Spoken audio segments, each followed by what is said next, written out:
నీచుడా ఆగాగు. ఆచార్యదేవ ఏమంటివి జాతి నపుమున చూత సుతుల కింద నిలువరహత లేదందువా. ఎంత మాట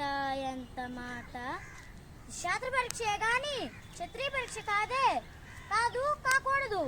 ఇది కుల పరీక్ష అందువా. నీ తండ్రి భరద్వాజుని జన్మెట్టిది, అది జుగుత్సాకరమైన నీ సంభవం ఎట్టిది. మట్టి కుండలో పుట్టిదివి కదా. నీది ఏ కులము? ఇంత ఏలా అస్మత్ పితామహుడు కురుకుల వృద్ధుడైన సాందనవుడు శివ సముద్రాల భార్యాగు గంగా గర్భముని జనించలేదా. ఈయనదే కులము. మా వంశములకు మూల పురుషుడైన వశిష్ఠుడు దేవవేషయాగు ఊర్వశపుత్రుడు కాడా. అతడు పంచమ జాతి కన్యాయన అరుంధతి అన్న శక్తిని, ఆ శక్తి చండాలంగానాయందు పరాశుడిని, ఆ పరాశుడు పల్లె పెడితే మత్స్యగన్యందు మా తాత వ్యాసుని, అసలు వివరాంటి పితామహి ఎంబికతో మా తండ్రిని, పినపితామహి అంబాలికతో మా పెద్ద తండ్రి పాండురాజును, మా ఇంటి దాసితో ధర్మ నిర్మాణాజనుడని నీచే కీర్తించబడుతున్నా ఈ విదురదేవుని కన్నలేదా. సందర్భావసరం బట్టి క్షేత్రబీజ ప్రార్థనలతో సంకరమైన మా ఈ కురువంశము ఏనాడో కులహీనమైనది కాగా నేడు కులమో అను పెద్ద వాదములెందులకు.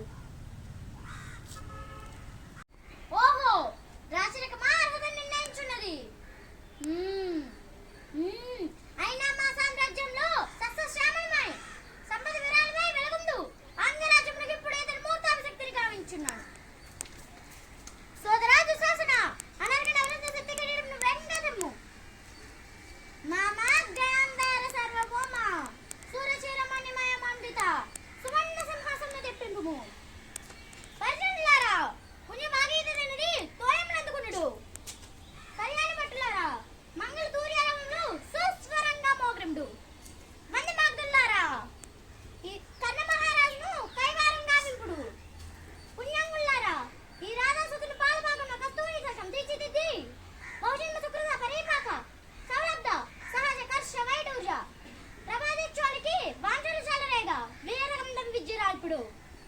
నేను ఈ సకల మహాజన సమక్షమున పండిత్ పశ్చిమ మధ్యమున సర్వదా సతదా శాశ్వత ఈ కులకలంక మహాభంగిలమున శాశ్వతముగా ప్రక్షాళన గావించదును. హిత్రుడా అప్రతిఘాత వీర వరేండి వాకు నీకు అంగరాజ్యమే కాదు నా అతసింహాసనము కూడా ఇచ్చి గౌరవించుచున్నాను. Thank you one and all. Kindly subscribe our channel.